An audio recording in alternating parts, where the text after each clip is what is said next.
Bismillahirrahmanirrahim. Alhamdulillahirabbil alamin wassalatu wassalamu ala asyrafil anbiya'i wal mursalin wa ala alihi wa sahbihi ajma'in. Subhanaka la ilma lana illa ma 'allamtana innaka antal alimul hakim. Rabbi shrah li sadri wa yassir li amri wahlul 'uqdatam min lisani yafqahu qawli. Amma ba'd. Alhamdulillah ala ni'matil Islam, alhamdulillah ala ni'matil iman wa kafa biha min ni'mah. Alhamdulillah, segala puji bagi Allah Subhanahu wa taala yang memberi kita nikmat Islam iman, memberi kita nikmat sehat sempat, memberi kita berbagai macam kenikmatan, utamanya dan salah satu nikmat besar yang Allah taala berikan kepada kita adalah fahamnya kita, ngertinya kita, nyambungnya kita dengan perkara-perkara yang menjadi aturannya Allah Subhanahu wa taala yang paling indah, aturannya Allah Subhanahu wa taala yang paling mutlak kebenarannya, yang tidak akan pernah tergantikan dengan apapun, tidak akan pernah bisa dirubah oleh apapun juga. Allah taala yang menurunkan Al-Qur'an, serta Allah taala juga yang menjaga kemurnian Al-Qur'an. Maka ketika kita mengkaji Al-Quran, ketika kita mempelajarinya, ini adalah sebuah pertanda bahwasanya Allah Ta'ala ingin memahamkan kita tentang agama dan ingin menyelamatkan kita dunia sampai akhirat kita. Mungkin apa yang kita usahakan diterima oleh Allah Ta'ala, mungkin apa yang kita usahakan dianggap pahala yang besar oleh Allah Ta'ala, mungkin apa yang kita lakukan menjadi tabungan-tabungan kita untuk menyelamatkan negeri akhirat kita. Karena perkara yang ketika kita beribadah, ketika kita melakukan sebuah kebaikan, hal utama yang harus kita pikirkan adalah qabulul amal. Jadi qabulul amal atau terkabulnya amalan itu harus jauh lebih kita utamakan ketimbang amal itu sendiri. Makanya setiap kali sebelum kita beramal, kita dituntut untuk berniat, noto keinginan, nata pikiran, nata hati, dan lain sebagainya, serta memaksimalkan potensi. Nah, itu semuanya adalah sebab-sebab dari terkabulnya sebuah amalan. Kalau kita lihat Nabi Allah Ibrahim serta Nabi Allah Ismail, diabadikan kisahnya oleh Allah Ta'ala di dalam Al-Quran. Wa idh yarfa'u Ibrahimul qawa'ida minal baiti wa Ismailu Rabbana taqabbal minna innaka antas sami'ul alim. Ketika Nabi Allah Ibrahim, Nabi Allah Ismail meletakkan pondasi awal dari Ka'bah. Sebelumnya beliau sudah ngukur ini nanti tempatnya mau saya bikin seberapa, beli batu batanya, beli mungkin kalau orang zaman sekarang semennya, aduan semennya, pasirnya, segala sesuatu yang beliau datangkan untuk membangun Ka'bah itu diambil dari harta mereka yang paling bersih. Setelah itu ketika mulai menaikkan pondasi-pondasi tersebut, yang terucap dari lisan mereka adalah Rabbana taqabbal minna. Ya Allah, amal saya yang ini tolong diterima. Ya Allah, amal yang saya usahakan ini mohon Engkau jadikan sebuah amalan yang Engkau terima di sisimu, sehingga kami pun menjadi hamba-hamba yang Engkau terima di sisimu.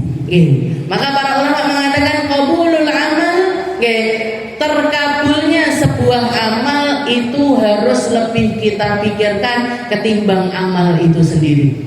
Ketimbang kita memperbanyak sholat, memperbanyak puasa, memperbanyak sedekah, memperbanyak, walaupun banyaknya amal itu juga adalah sesuatu yang diajarkan sama Nabi Muhammad SAW, tapi terkabulnya sebuah amalan itu jauh lebih harus kita pikirkan. Ketimbang kita sholat 20 rakaat tapi kayak wing.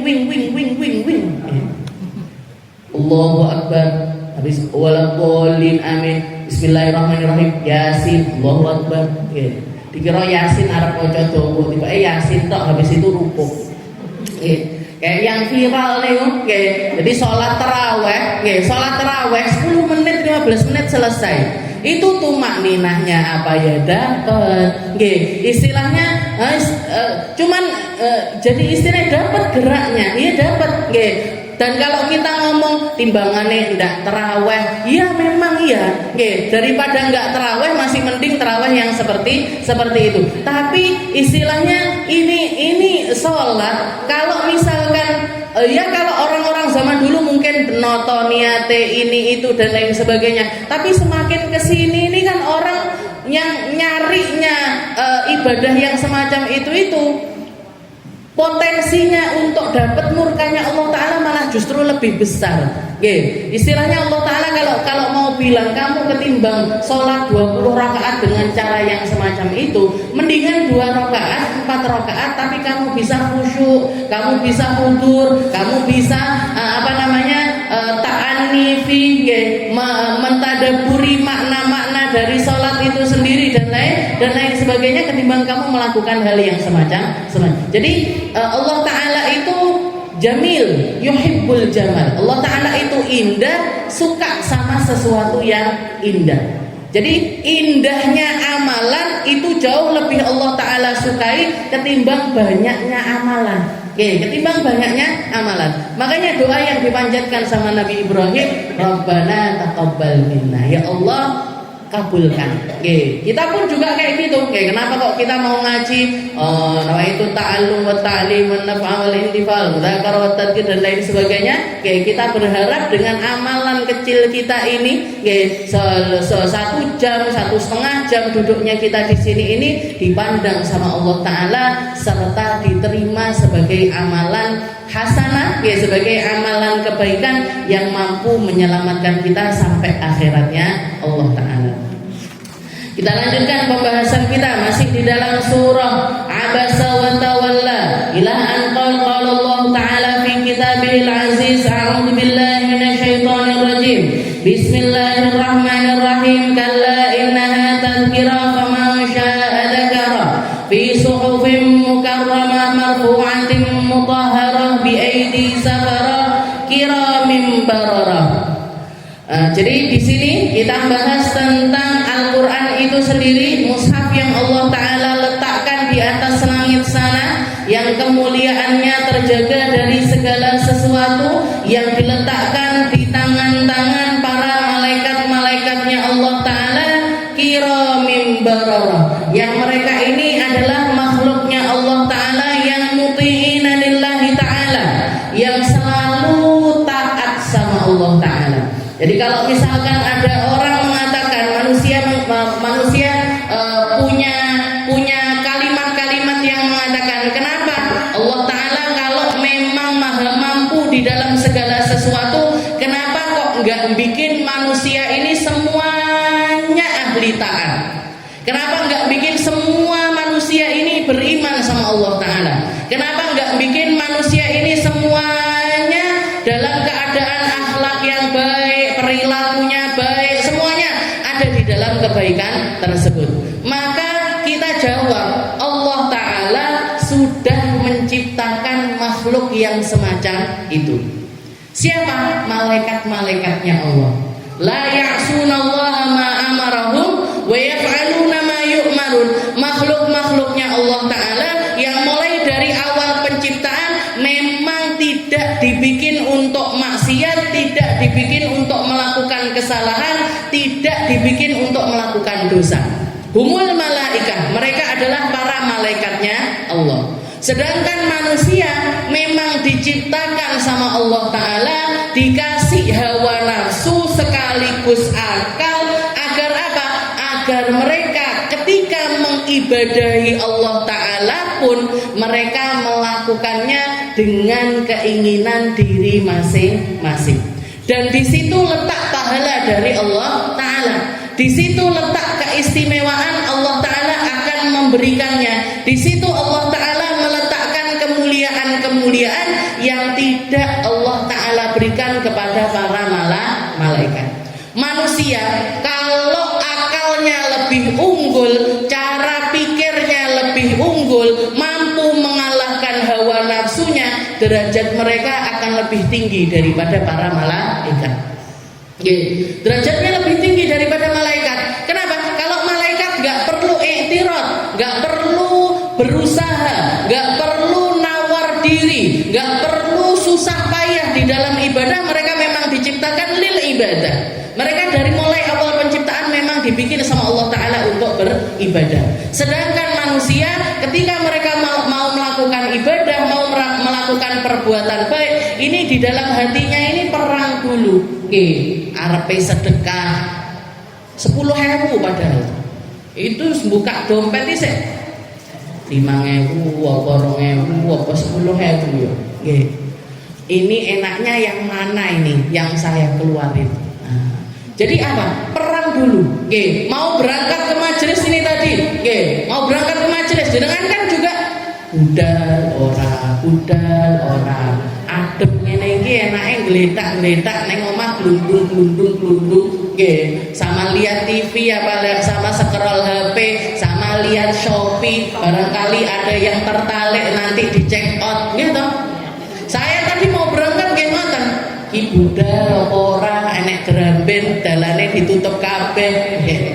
Istilahnya tawar menawar sama diri sendiri. Nah, di situ letak Allah kemuliaannya seorang manusia ketika mereka mampu mengalahkan hawa nafsunya, mereka dapat pahala-pahala yang besar dari Allah Ta'ala.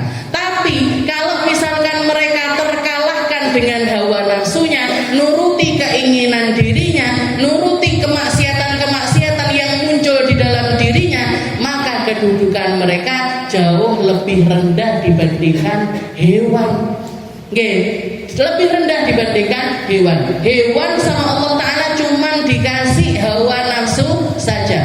Manusia dikasih hawa nafsu sekaligus akal. Malaikat dikasih akal saja. Maka ketika mereka baik, mereka lebih mulia dari malaikat. Ketika mereka enggak baik, mereka lebih rendah dibandingkan hewan. Jadi di sini Allah Ta'ala mengatakan kiramin bararah. Al-Quran yang murni yang aku letakkan di antara para malaikatku. Sebagian ulama juga mengatakan kiramin bararah. Di sini juga para sahabat-sahabatnya Nabi yang menerima Al-Quran itu, yang menjadi benteng awal dari terjaganya Al-Quran. Orang-orang mulia, orang-orang yang mengikuti atau menjadi murid awalnya Rasulullah Shallallahu Alaihi Wasallam, maka mereka juga adalah orang-orang yang mulia. Makanya kita di dalam Islam syariatnya Ahlus Sunnah wal Jamaah, syariatnya Ahlus Sunnah wal Jamaah, qarnus sahabat, manusia-manusia yang hidup di zamannya para sahabatnya Nabi, apalagi mereka adalah sahabat-sahabatnya Nabi. Siapa sahabatnya Nabi? Orang yang iman sama Nabi, orang yang ketemu sama Nabi, beriman kepada Nabi dan wafat dalam keadaan iman. Mereka semuanya adalah para sahabatnya Nabi. Para ulama sepakat semuanya, mereka adalah orang-orang mulia. Mereka adalah orang-orang mulia, murid-murid awalnya Rasulullah Shallallahu Alaihi Wasallam, yang kita nggak punya hak untuk merendahkan siapapun di antara mereka. Apapun yang kita dengar tentang sahabat, seperti apapun yang berlaku kepada sahabatnya Nabi, kita sebagai makhluk atau manusia yang hidup ribuan tahun setelah zaman tersebut, gak ada kesempatan untuk menganggap mereka ini gak mulia di sisi Allah Ta'ala.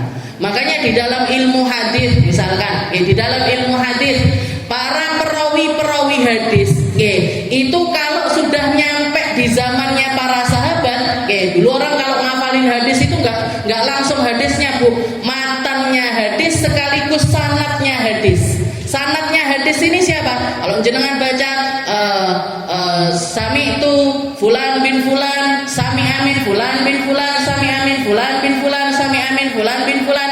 Misalkan orang ini dengar dari ini, dengar dari ini, dengar dari ini, dengar dari ini, sampai kepada tabi'in, sampai kepada sahabat, sampai kepada Nabi Muhammad SAW.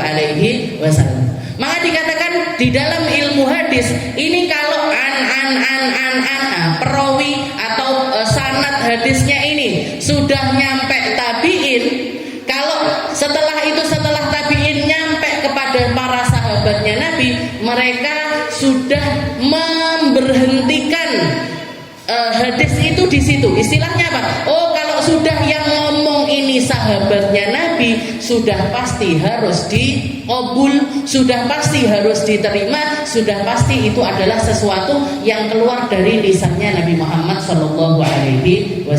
Tinggal nanti dilihat sanad setelahnya. Tabiin ini orang yang seperti apa? Oh, ini yang lemah periwayatannya, jadinya hadis dhaif.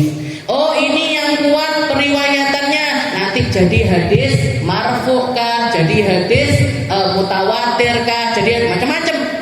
Nah, jadi seperti itu. Jadi kalau sudah masuk ke ranahnya para sahabatnya Nabi, mereka semuanya menganggap para sahabat ini orang-orang yang adil semuanya. Orang-orang adil. Orang-orang adil itu orang-orang yang terbebas dari maksiat besar dan tidak melakukan dosa kecil secara seterusan. Jadi enggak melakukan dosa kecil banyak, juga tidak melakukan dosa besar. Itu para sahabat-sahabatnya Nabi. Jadi semuanya diterima. Kalau sudah kalimat itu keluar, sahabat ini bilang, saya dengar Rasulullah bilang gini, saya dengar Rasulullah bilang gini, saya dengar Rasulullah bilang gini. Nah, maka itu pasti selalu dianggap sebagai hadisnya Nabi Muhammad SAW. Karena mereka orang-orang awal yang menerima setiap perkataan, setiap ucapannya Nabi Muhammad SAW. Kita nggak berhak untuk menyalah-nyalahkan mereka apapun yang kita dengar. Sahabat ini tengkar sama sahabat ini perang sama sahabat ini pembunuh-bunuhan sama sahabat ini. Nah, kita nggak perlu menganggap oh yang ini yang baik, yang ini yang nggak baik, yang ini yang masuk neraka, yang ini yang masuk surga. Enggak. Jadi itu bukan ranahnya kita. Kita harus menganggap semua sahabatnya Nabi adalah orang-orang mulia di sisi Allah Subhanahu wa Ta'ala. Jadi kiramim bararah. Qutilal insanu ma akfarah. Setelah itu Allah Ta'ala mengatakan qutilal insanu ma akfarah. La'anal mukafarah. Di ayat ini Allah Ta'ala melaknat manusia. Allah Ta'ala melaknat manusia. Qutilal insanu ma akfarah. Sungguh celakalah manusia, sungguh binasalah manusia ma akfarah, dengan segala macam kekufuran yang mereka lakukan, dengan segala tindak kurang ajar yang mereka lakukan, dengan segala pembangkangannya kepada Allah Subhanahu wa Ta'ala. Qutilal insanu ma akfarah. Para ulama mengatakan walakinnal il. Jadi Allah Ta'ala melaknat manusia atau min jinsil manusia. Sebagian dari kelompok manusia ini dapat laknat dari Allah Ta'ala karena pembangkangan mereka setelah segala sesuatu yang telah Allah Ta'ala berikan kepada mereka. Nikmat yang gak berkesudahan, segala sesuatu yang keindahan-keindahan yang Allah Ta'ala hadirkan di dalam hidup mereka diberikan sama Allah. Nikmat Allah kasih. Nikmat Allah kasih. Setelah itu Rasul Allah utuskan, Al-Quran Allah jelaskan. Jadi buku panduannya sudah, yang memandu sudah, ditambah lagi segala macam kenikmatan yang ada di dalam diri manusia ini sebenarnya harusnya sudah lebih dari cukup untuk menjadikan manusia ini taat kepada Allah Subhanahu wa Ta'ala. Kita ini kalau ngomongin tentang nikmat, kita itu sedang berada di dalam nikmat itu sendiri. Kalau misalkan saya ibaratkan nikmat itu kayak air, kayak air di dalam botol ini, kita itu sedang ungkum di dalamnya air. Semua yang ada di sekitaran kita, semua yang kita saksikan, baik di dalam diri kita ataupun di luar tubuh kita, semuanya adalah nikmat dari Allah Ta'ala. Makanya Allah Ta'ala mengatakan wa ma bikum min ni'matin faminallah. Katanya Allah Ta'ala, annalakum, sesungguhnya semua yang datang kepada dirimu dari segala macam bentuk kenikmatan, ketahuilah bahwasanya itu semuanya datangnya dari Allah. Kamu dapat kenikmatan serta tambahan nikmat, tambahan nikmat lagi, tambahan nikmat lagi, tambahan nikmat lagi yang bersambung terus-terusan tanpa henti. Sadaro kalau itu semuanya datang dari Allah. Mau itu nikmat ijabiyah, mau itu nikmat salbiyah, semuanya datang dari Allah. Apa itu nikmat ijabiyah? Nikmat ijabiyah itu nikmat yang nempel sama diri kita, yang sudah ada bersama dengan keberadaannya kita. Nikmat yang sudah ada dengan kita, yang ketika kita diciptakan sama Allah Ta'ala sudah nempel sama diri kita. Apa itu? Kenikmatan punya orang tua, kenikmatan di dalam kandungan orang tua, kenikmatan dilahirkan sama orang tua, kenikmatan semua yang nempel sama diri kita. Jangan kalau merhatikan tentang diri sendiri. Ini kan kita ini terguyur nikmatnya Allah. Gak ada satupun di antara kita ini yang diciptakan sama Allah Ta'ala itu dalam keadaan yang lucu, aneh ataupun gak bodoh karo kancane itu. Gak ada di sini. Moto loro ditekek sama Allah Ta'ala sama sejajar. Coba misalkan Allah Ta'ala pengen, ini kita mata dikasih dua, tapi siji neng dhuwur siji neng isor. Lucu apa boten? Ada yang dibikin sama Allah Ta'ala kayak gitu. Dikasih hidung sama Allah Ta'ala, hidungnya tetap satu, tapi miringnya ngeten. Nah, jadi lubangnya di sini misalnya. Bisa apa enggak Allah Ta'ala bikin kayak gitu? Bisa. Kita dikasih telinga sama Allah Ta'ala dua, tapi misalkan sama Allah Ta'ala nggak diletakkan di sini, satu di sini, satu di sini. Nah, bisa apa enggak? Bisa. Bahkan abah saya itu kalau cerita, sering abah saya itu, kamu kalau pengen tahu nikmatnya jempol aja. Kamu pengen tahu nikmatnya jempol, jajalan sehari jempolmu plesteran. Jempol ini diplester kayak gini. Kamu akan tahu nikmatnya punya jempol. Mau ngapain aja sulit, buka HP, nggak bisa scroll HP bu, kalau sudah jempolnya nggak ada. Mau makan sulit, mau buka buku sulit, mau ngambil sesuatu sulit, mau ngewoi anaknya sulit, mau masak sulit, garuk-garuk angel. Jenengan jajan sehari aja ini jempol diginikan. Ini namanya nikmat apa? Nikmat ijabiyah, nikmat yang sudah ada bersama kita. Yang itu aja kalau kita mau ngitung nggak akan bisa terhitung. Nikmatnya rambut, rambut kepala dibikin sama Allah Ta'ala tumbuh terus-terusan. Nikmatnya alis, rambut sama kayak rambut atas, tapi nggak tumbuh. Misalkan tumbuh terus, orang gesak menten dia. Bulu hidungnya jenengan sudah nyampe sini tak, nggak metu-metu. Apa namanya alis ini?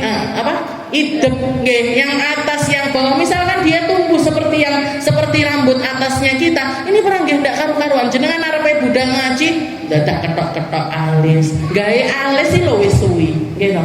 Jenengan mau ngene-ngene nek alis iki sudah lama. Lah dadak ngetok alis, ngetok idep, ngetok bulu hidung. Kan repot kita.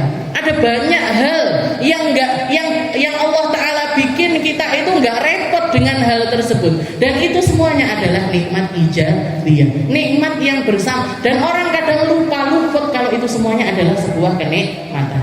Ditambah lagi nikmat salbiyah, nikmat salbiyah, kenikmatan yang kadang-kadang dicabut sedikit sama Allah Ta'ala, setelah itu dikembalikan. Orang kalau mau tahu nikmatnya sehat setelah sakit. Setelah sakit dia baru tahu nikmatnya sehat. Kalau mau tahu nikmatnya makanan, nikmatnya makanan, setelah sakit itu, ini aku pas loro, pahit kabeh. Saiki asin, kroso, pedes, kroso, ini, kroso. Nah, itu namanya adalah nikmat salbiyah. Sesuatu yang diambil sama Allah Ta'ala, setelah setelah itu dikembalikan. Dan ketika dikembalikan, biasanya seseorang akan bisa merasakan nikmat tersebut. Kayak kita kalau Ramadan nggak makan nggak minum seharian, buka itu kan rasanya nikmat sekali. Padahal mek sego karo sambel atau sego sama minyak jelantah karo kerupuk, tapi wis enak. Kenapa? Karena seharian kita nggak makan nggak minum. Air putih itu loh jadi nikmat luar biasa ketika kita berbuka. Teh hangat itu loh jadi enak banget ketika kita berbuka. Kenapa? Karena diambil dulu sama Allah Ta'ala. Nah, dan kadang-kadang memang orang itu memang perlu diingatkan seperti dijikok disek dibalik nih, dijikok disek dibalik nih. Nah, dan semua tambahan nikmat itu juga datang dari Allah. Wa ma bikum min nikmatin fa minallah. Ditambah lagi kita ini manusia, wa idza massakumuddur, kalian manusia kalau kalian sedang terkena sesuatu yang enggak enak, fa ilaihi taj'arun, kalian bisa kembali kepada Allah. Nikmatnya doa, nikmatnya kenal sama Tuhan, nikmatnya memanjatkan doa kepada Allah Ta'ala, nikmatnya bermunajat kepada Allah Ta'ala. Kalian kalau nggak punya tempat curhat, bisa curhat sama aku, katanya Allah. Kalian nggak punya tempat cerita, kalian bisa cerita kepadaku. Kalian nggak punya wadah untuk menuangkan isi hatimu, tuangkan kepadaku. Nikmat mana lagi? Allah yang ngasih, Allah yang memberi, Allah yang ngucur kita dengan segala kenikmatan. Dan katanya Allah, kalau kalian sedang sumpek-sumpek, lagi nggak enak hati, lagi terkena sesuatu yang nggak enak, kembali aja kepadaku. Kembali aja kepadaku. Nikmat punya wadah unlimited yang nggak mungkin bocorin rahasia kita, yang nggak akan mungkin mempermalukan kita di antara manusia, yang nggak akan mungkin meninggalkan kita dalam keadaan sia-sia. Jadi nikmat semuanya itu datang dari Allah Ta'ala. Maka dikatakan ketika Allah Ta'ala mengatakan kutilal insanu ma akfarah, kok bisa manusia ini mendustakan aku? Kok bisa manusia ini kurang ajar kepadaku? Kok bisa manusia ini gak beriman kepadaku? Nikmat tak kasihkan, pemandu kenikmatan tak berikan, tak tunjukkan. Setelah itu buku panduannya aku berikan. Kurang lengkap apa? Jalan manusia untuk menjadi hamba-hamba yang beribadah secara benar kepada Allah Subhanahu wa Ta'ala. Walaupun di dalam kalimat ini qutilal insanu ma akfarah, semua manusia semua manusia binasa. Katanya para ulama, bukan semua manusia binasa, tapi min sya'nil insan, sebagian dari golongan manusia mereka adalah orang-orang yang kurang ajar sama Allah Ta'ala.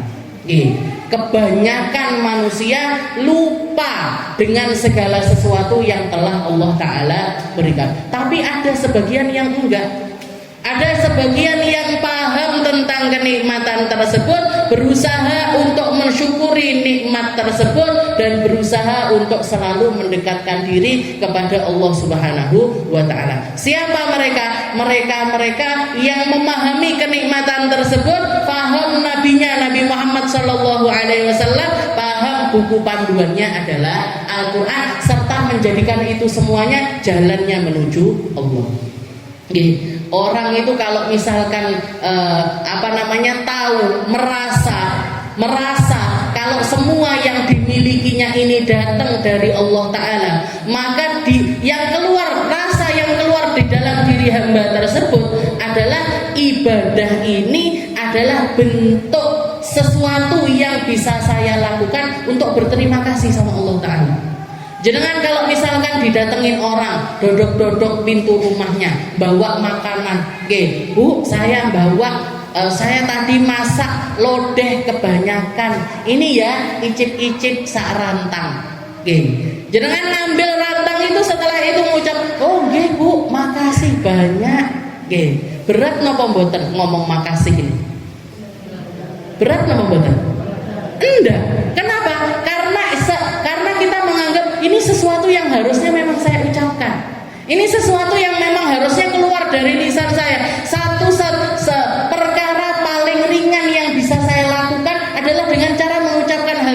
mendapatkan itu. Nanti setelah itu kadang-kadang orang yang lebih lagi mikirnya, dia bakalan kerentek. Engko aku kapan-kapan kalau aku pas masak-masak banyak, aku tak bagi-bagi juga ke tetangga-tetangga.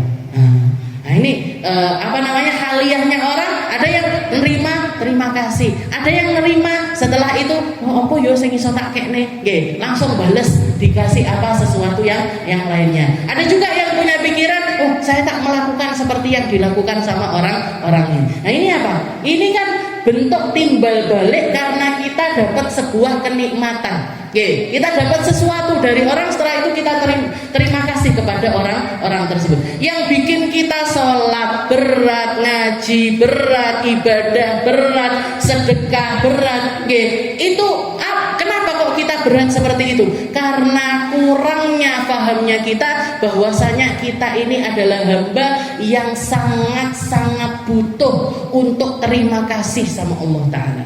Kenapa? Nikmatnya akeh banget sih dikei. Nikmatnya banyak sekali yang diberikan. Mau itu nikmat duniawiyah kita diberikan, nikmat ukhrawiyah kita diberikan, nikmatnya Islam iman kita diberikan, nikmatnya faham Al-Quran, nikmatnya bisa ngaji, nikmatnya bisa sholat dan kalau kita mau ngitung-ngitung nikmat itu, entek hitungannya nikmatnya urung entek, Bu. Habis hitungannya, nikmatnya itu belum habis. Kalau kita ngomongin pakai matematika, 0 sampai unlimited itu, 0 sampai angka 1, 2, 3 sampai unlimited. Kita mau ngitung nikmatnya Allah Ta'ala, habis nominalnya, nikmatnya Allah Ta'ala belum habis. Nikmatnya Allah Ta'ala belum habis. Kenapa? Karena nggak bisa kita mau nikmatnya rambut dipreteli angel misalnya, nikmatnya batuk dipreteli angel, nikmatnya kuping dipreteli angel, nikmatnya ini yang di dalam otak kita, persendian kita dan nggak iso. Kita mau ngitung-ngitung nikmatnya Allah Ta'ala itu nggak bisa. Terus Allah Ta'ala cuma minta sholat duha untuk mensyukuri nikmat 360 persendian yang ada di dalam tubuh. Kalau kita tahu, aku dikei sendi 360 sama Allah Ta'ala. Hanya dengan saya sholat 2 rakaat, saya bisa mensyukuri kenikmatan dari persendian tersebut. Nggak akan berat, Bu. Sholat duha nggak akan berat, tahajudan nggak akan berat, wiritan nggak akan berat, zikiran nggak akan berat. Kenapa? Terlalu ini satu-satunya hal yang bisa saya lakukan untuk mengekspresikan rasa syukur saya kepada Allah Ta'ala. Makanya Nabi Muhammad ketika kakinya bengkak ditanya sama Sayyidah Aisyah, jawabannya beliau, afala akunu abdan syakura. Apa aku nggak bisa cuman sekedar jadi hamba yang tahu terima kasih kepada Tuhannya. Ini adalah amalan kecil dibandingkan nikmat yang Allah Ta'ala berikan untuk saya di dunia, belum lagi kenikmatan nanti yang Allah Ta'ala persiapkan untuk hamba-hamba terbaiknya di akhirat nanti. Sebenarnya kan nggak pas istilahnya, nggak sepadan antara apa yang kita lakukan dengan iming-iming pahala yang Allah Ta'ala berikan. Ini kan sebenarnya nggak sepadan sama sekali. Nggak sepadan, Bu. Nabi Muhammad mengatakan, baca qul huwallahu ahad. Baca kamu surat Al-Ikhlas berapa kali? 10 kali. Nanti kalau kamu baca Al-Ikhlas 10 kali, banallahu lahu baitan fil jannah. Allah Ta'ala akan membangunkan untukmu rumah di surga. Rumah di dunia aja, rumah di dunia aja. Bisa nggak kita beli pakai bacaan 10 Al-Ikhlas? Ada, Bu, saya mau beli tanah ini, bayarnya pakai apa? Al-Ikhlas 10 kali, Ada yang mau dibeli tanahnya pakai Al-Ikhlas 10 kali? Kan Allah Ta'ala jual murah sekali untuk kita. Sudah murah seperti itu, sing gelem titik, dijual murah loh, diobral loh, Bu. Surga itu diobral sama Allah Ta'ala. Sapa sing gelem mlebu surga, garek taat sama aku, kuncinya tak berikan kepadamu. Apa kuncinya? La ilaha illallah. Miftahul jannah, la ilaha illallah. Kita sudah punya kuncinya surga, tapi kok angel mlebu surga, kan nggih lucu. Gak punya kuncinya neraka, kok penak mlebu neraka, tambah lucuna. Nggak punya kuncinya neraka ini apa, kita nggak punya, nggak tahu, nggak di-spill sama Nabi Muhammad SAW. Tapi kok malah kebanyakan manusia bakalan masuk nerakanya Allah Ta'ala. Ini kan lucu. Pintunya surga kita punya, iming-iming surga. Kamu pengen punya rumah di surga, baca Al-Ikhlas 10 kali. Pengen punya rumah 2, baca 20 kali. Pengen punya rumah 3, baca 30 kali. Katanya Sayyidina Umar waktu itu ngomentari kalimatnya Nabi. Setelah itu beliau mengatakan, "Ya Rasul, idzan kafurat buyutuna fil jannah." Ya Rasul, nek ngono omahe awake dhewe akeh ning surga ya Rasul. Nggih, berarti nanti rumah kita bakalan banyak, apa enggak bingung kita mau tinggal di mana, tinggal di mana. Katanya Nabi Muhammad, semakin banyak kamu punya rumah, semakin baik. Kenapa? Karena kamu tinggalnya selama-lamanya. Kamu tinggal di dunia ini cuman batas waktu sebentar. Kamu rela nggak tidur malam, kerja banting tulang, nuruti atasan, nuruti omongannya orang, nuruti bosmu untuk dapat gaji yang nggak seberapa, untuk mengusahakan punya rumah. Ini orang kerjanya mati-matian di dunia. Untuk punya rumah di dunia, kamu rela. Banyak manusia ini rela kerja mati-matian sampai lupa sholat, sampai lupa ibadah, sampai lupa ngaji. Ditekoinya kok nggak melok azhar, repot aku. Repot noto toko, repot noto karyawan, repot nata usaha saya. Nanti kalau sudah longgar aku tak ngaji. Bu, ngenteni tuwek baru ngaji, keduluan ajalnya. Udah gitu, dia memang bisa punya rumah, mungkin kebeli rumahnya, tapi ninggalinnya itu cuman berapa tahun. Jangan lihat orang-orang yang bikin rumah besar-besar, rumah mewah-mewah, berapa tahun mereka akan ninggali tempat tersebut. Berapa tahun, berapa lama mereka akan ninggali tempat tersebut. Abah saya, dulu saya tinggalnya di rumah kampung dalam yang sekarang ini saya tinggali. Setelah itu beli rumah, kalau jenengan tahu toko El Sagam, itu ketika saya SMP. Abah saya bangun rumah tersebut. Rumah itu dibangun sama abah saya ketika saya masih SMP. Tahun 2023 kemarin beliau meninggal dunia. Kalau dihitung-hitung nggak sampai 20 tahun beliau itu ninggali rumah yang diperjuangkan, yang kerjanya banting tulang, yang kata abah saya itu perjuangin toko, yang keluar bukan cuma keringat air, keringat darah. Saking apa? Saking kesele kerja dulu. Saking capeknya memperjuangkan dunia. Manusia seperti ini kebanyakan.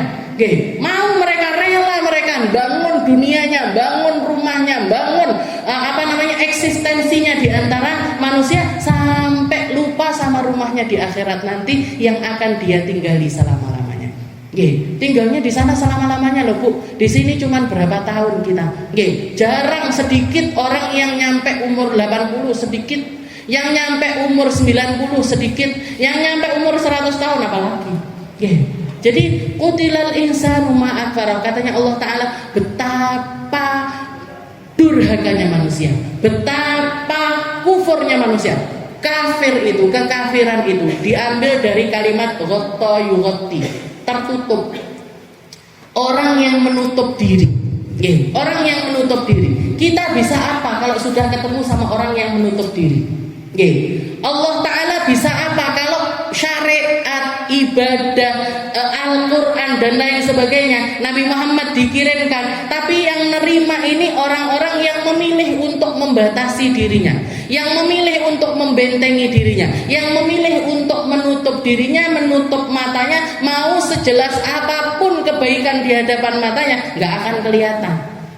Mau sejelas apapun keindahan yang Allah Ta'ala berikan, jelenterah nih di dalam Al-Quran, kalau orang memilih merem gak akan pernah bisa kelihatan. Katanya Allah Ta'ala, ma'akfar, betapa manusia ini memilih untuk menutup dirinya dari segala kemuliaan yang Allah Ta'ala tawarkan kepada manusia.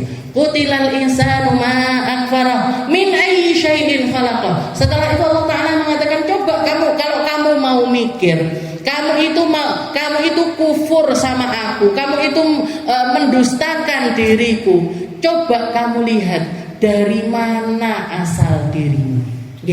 Min kutilal insanu ma akfara min syai'in khalaqah. Dari mana asal kalian ini, dari mana?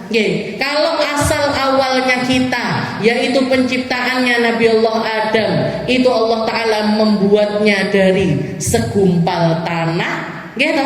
Kalau kita asal manusia setelah Nabi Allah Adam, semua dibikin sama Allah Ta'ala asalnya min nutfatin khalaqahu faqaddara, dari setetes air mani. Coba orang-orang yang sombong-sombong itu ditekoi, asal mungkin asalnya teko opo.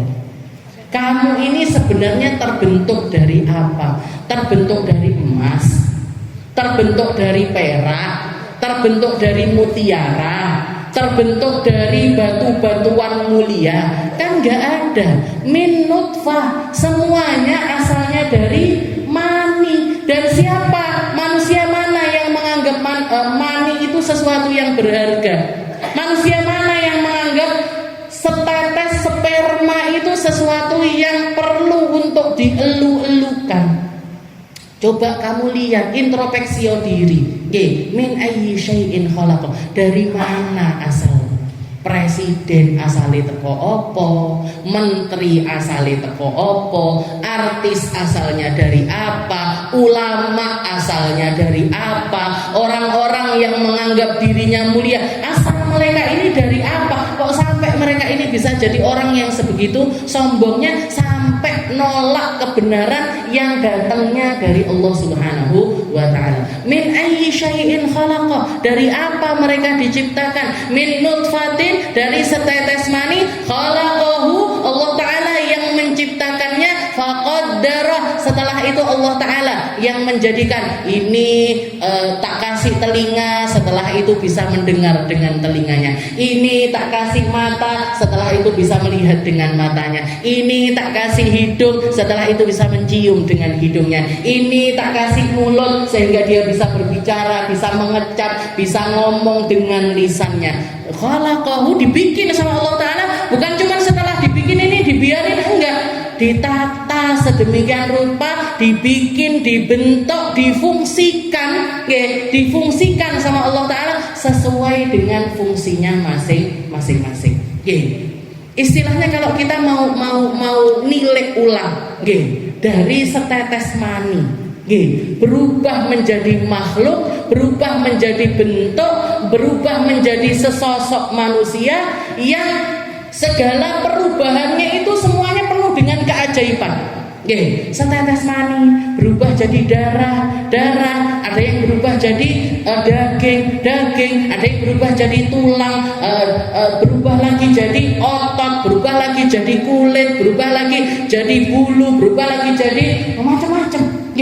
Jadi kalau manusia mau bikin sesuatu, bikinannya manusia, bisa nggak perubahannya itu se-ekstrim perubahan yang dibikin sama Allah Ta'ala? Gak ada yang bisa, Bu. Menungsai yang bisa mereka bikin apa? Misalkan jilbab, baju, kain bentang, kain yang terbentang diketok-ketok, gitu. Habis itu dijahit di beberapa sisinya, baru setelah itu bisa dipakai sama manusia. Ini bikinannya manusia. Bisa nggak kita bedakan?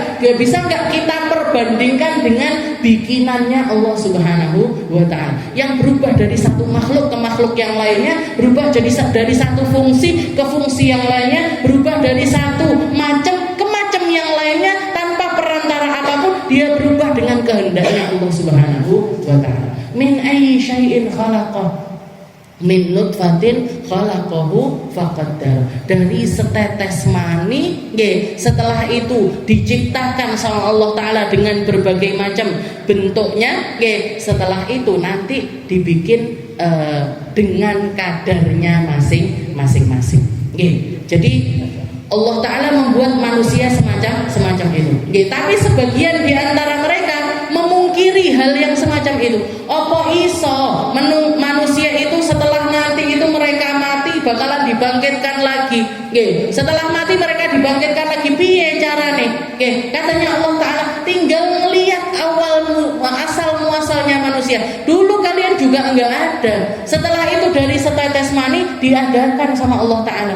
Terus apa sulitnya buat Allah Ta'ala untuk meniadakannya, setelah itu mengadakannya lagi? Wong dulu sudah pernah, dulu nggak ada, setelah itu diadakan, setelah itu kembali kepada ketiadaan, setelah itu diadakan lagi. Apa sulitnya? Kalau mereka itu dibangkitkan kembali, itu apa sulitnya? Wong dhisik ya wis tak bangkit nih, bahkan dari ketiadaan. Terus kalau setelah ada diadakan lagi sama Allah Ta'ala, apa sulitnya hal tersebut? Min ayyi syai'in khalaqahu min nutfatin khalaqahu faqaddar. Tsumma sabila yassara. Setelah itu jalan keluarnya mereka pun digampangkan sama Allah Ta'ala. Jalan keluarnya apa? Jalan keluarnya manusia. Kita dilahirkan sama umi-umi kita. Mas yo jenengan ini sudah umi-umi semua. Dulunya kan yo dilahirkan sama umi-uminya jenengan. Walaupun ini ibu-ibu semuanya, asal muasalnya kan dulu punya ibu juga, gitu. Katanya Allah Ta'ala, "Tsummas sabila yassara." Setelah aku ciptakan dari nutfah, dari setetes mani, diciptakan dengan kesempurnaannya di dalam perut ibunya, "Tsummas sabila yassara." Saya gampangkan jalan keluar mereka. Siapa yang desain rahim itu seperti itu siapa? Siapa yang desain rahim seelastis itu siapa? Siapa yang bisa nyangka perutnya jenengan yang kecil ini ujuk-ujuk iso mblendung gede, barengono setelah lahir balik nek. Kalau bukan ciptaannya Allah Ta'ala, wis bledos, Bu. Kalau bukan ciptaannya Allah Ta'ala, sudah nggak karu-karuan jenengan niku bentuknya, karena pernah membesar sebesar itu. Setelah keluar dibalik neh karo Gusti Allah. Ini kalau bukan bikinannya Allah Ta'ala, jelebut kita. Kita ini loh manusia ini, mata nggak pernah berhenti dipakai melihat, telinga nggak pernah berhenti dipakai mendengar. Ini kalau sudah bikinannya manusia rusak. Jenengan lihat HP-nya jenengan itu bertahan berapa tahun. Zaman dulu saya kecil dulu punya Walkman, tahu Walkman ngerti kabeh mesti. Itu berapa tahun habisnya. Jam dinding itu berapa lama harus kita ganti baterainya. Ini yo ndak diservis, yo ndak ganti baterai, yo ndak perlu diapa-apain, dibikin sama Allah Ta'ala awet mulai dari kita lahir sampai umur kita sekarang ini. Jadi kalau cuma dikasih sama Allah Ta'ala keju, geringgingan, ya Allah itu efek samping aja. Efek samping yang sangat kecil untuk menandakan kalau kamu itu bukan siapa-siapa, kamu itu bukan apa-apa kalau enggak dikucuri nikmat dari Allah Subhanahu wa Ta'ala. Tsummas sabila yassara. Dan para ulama mengatakan, jalan ini, yang namanya jalan ini, kita ini lahir dan di perut ibu kita, setelah 4 bulan di dalam perut ibu kita, jasad kita ditiupkan roh di dalamnya. Maka yang keluar ketika kita dilahirkan, yang keluar itu jasad sekaligus dengan roh kita. Maka yang dimaksud tsummas sabila yassara, jalan kalian aku gampangkan, jalan jasad kalian aku gampangkan dengan cara kamu dilahirkan sama ibumu, jalan ruh kalian juga aku gampangkan lewat pengetahuan kalian tentang Al-Quran. Jadi jalannya manusia untuk ruhnya ini benar-benar lahir, ruhnya ini benar-benar dilahirkan, dia bisa menjadi seutuhnya manusia, gabungan antara jasad dengan ruh. Ketika ruh ini lahir juga ketika mereka ini paham tentang hakikatnya Al-Quran, baca Al-Quran, ngerti Al-Quran, faham Al-Quran, bisa mengamalkan isinya Al-Quran. Itulah, di saat itulah kita benar-benar terlahir dari dengan ruh yang kenal kepada Allah Subhanahu wa Ta'ala. Dan itu pun digampangkan sama Allah Ta'ala. Bukankah jalan ke Allah Ta'ala ini jelas terang benderang? masjid di mana-mana, panggilan sholat sehari lima waktu, pengajian di berbagai macam tempat, ulama di berbagai macam tempat, pondok pesantren ada di mana-mana, madrasah ada di mana. Kita mau kenal agama itu gampang, dekat, sekaligus apa? Sekaligus murah. Sekaligus murah. Jenengan ngelesne anake balet. Ada yang anaknya les balet di sini. Les balet, les piano, les renang. Anaknya sekolah les renang itu bayar 50.000 sekali renang, itu ngomongnya murah. Biasanya lo 300.000, biasanya lo 200.000. Tapi kalau ulamanya dibayari sekali datang 300.000, ulama kedunya nih. Memangnya dia bukan manusia? Kalau belajar ngaji TPQ bayarnya 15.000, 20.000, mahal sekali. Ngomongnya mahal, sebulan 20.000, sebulan 15.000. 15.000 loh, jenengan beli bakso itu loh masih kurang. Masih kurang 3.000 kalau belinya di Barokah Kediri. Jadi 15.000 itu saya punya TPQ, Bu. Per bulannya 15.000. Mau naikin itu pun asalnya 10.000. Dari 10.000 mau naikin ke 15.000, itu mikirnya ustazah itu luar biasa. Jangan wes ustazah, kok kayaknya mahal. Ya Allah, 15.000 itu sak mangkok bakso itu loh masih kurang. Tapi kalau di luaran seperti itu realitanya manusia. Buat les renang, buat les ini 50.000, 100.000, 200.000, 300.000. Abah saya cerita, orang-orang itu kalau nyekolahkan anaknya di pondok pesantren, uang pangkalnya 10 juta, 12 juta, ngomongnya mahal. SPP-nya sebulan 1 juta, mahal.